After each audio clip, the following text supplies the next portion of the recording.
Welcome everyone. So today we will discuss in-text questions given on page number 25. So in total there are 6 questions given.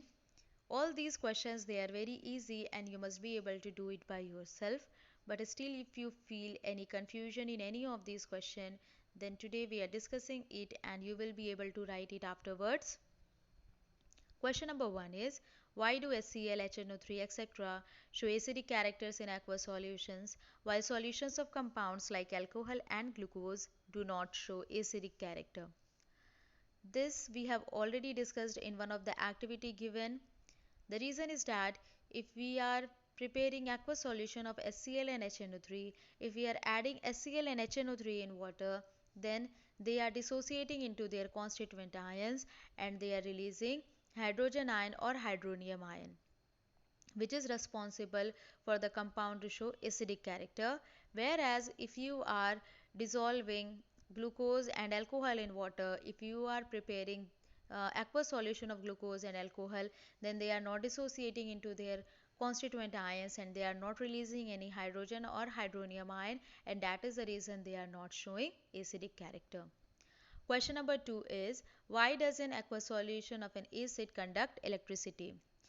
The answer of this question is almost the same as that of the previous one. The reason is that when we are preparing aqueous solution of an acid, then the acid it is dissociating into its constituent ions and it is releasing hydrogen ion or hydronium ion.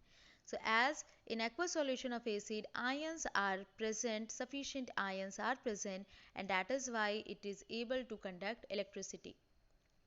Question number 3, why does dry HCl gas not change the color of the dry litmus paper? This we have also discussed in detail with the help of an activity.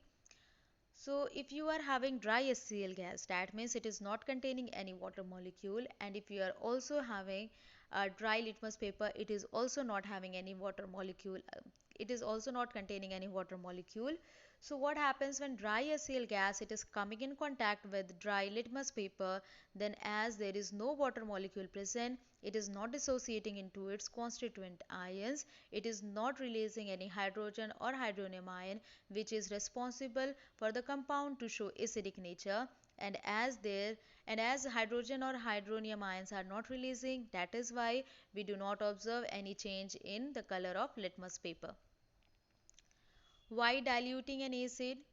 While diluting an acid, why is it recommended that the acid should be added to water and not water to the acid? The reason is that uh, actually what happens, we know that dilution of an acid it is an exothermic process. Actually it is highly exothermic in nature as large amount of heat energy is produced, and that is the reason it is recommended if we are adding acid to water slowly with constant stirring. But what happens if we are adding water to acid? That means if we are doing just the opposite what is recommended. So if we are adding water to acid, then large amount or the excessive amount of local heat is produced, and as a very large amount of heat is produced at once, then this may cause the glass container in which we are performing this dilution process, it may cause it to break down, and it may also cause some accidental burns which is very severe in nature. How is the concentration of hydronium ions affected? Question number 5 is, how is the concentration of hydronium ions affected when a solution of an acid is diluted? So this we have also discussed. Actually what happens when we are diluting an acid, then we are adding more and more water, whereas the amount of the hydrogen or hydronium ion remains same. So what happens when we are diluting the acid, then it results in decrease in the concentration of ions or hydronium ion per unit volume, because for the fixed amount of hydronium ion we are adding more volume of water. So overall there will be decrease in the concentration of hydrogen or hydronium ion. How is the concentration of hydroxide ions OH minus affected when excess base is dissolved in a solution of sodium hydroxide? So what actually happens here?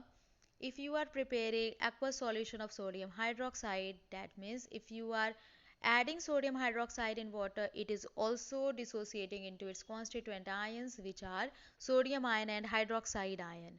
Now, the aqueous solution of sodium hydroxide, it contains sodium ion and hydroxide ion. If in this aqueous solution, if you are adding any other base to it, then that base, it will also release hydroxide ion. So overall what happens? The amount of hydroxide ion will increase, or we can say that the concentration of hydroxide ion will increase. So how it is affected? The concentration of hydroxide ion is increasing. So this is about all these six questions. You can definitely write it in your own words, and I suggest you that you try to understand it. These all the six questions are very easy and important as well. Try to write this in your own language. It is because if you are simply copying down this thing from your side book, then in your side book the answers given in somewhat difficult language, and they are given much lengthy. So if you are simply writing from the side book and learning it, and the same thing if you want to write in exam, then simply you will not be having sufficient time to write or to do the other questions, as it is going to take a lot of time. And as these questions, I don't think that these questions, they are very lengthy. So these questions you are generally, you will get maybe in a 3 mark question only, not more than that.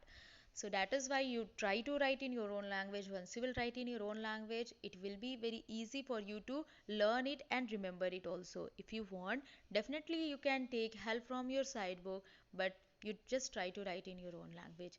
And when you are writing this, you try to learn it also, and all these questions, they are conceptual. You should remember it. And all these six questions you have to write in your fair notebook. Then after this we will start our new topic, which is how strong are acid or base solutions. So this is related with the pH scale. So this is what we will be discussing next. Thank you.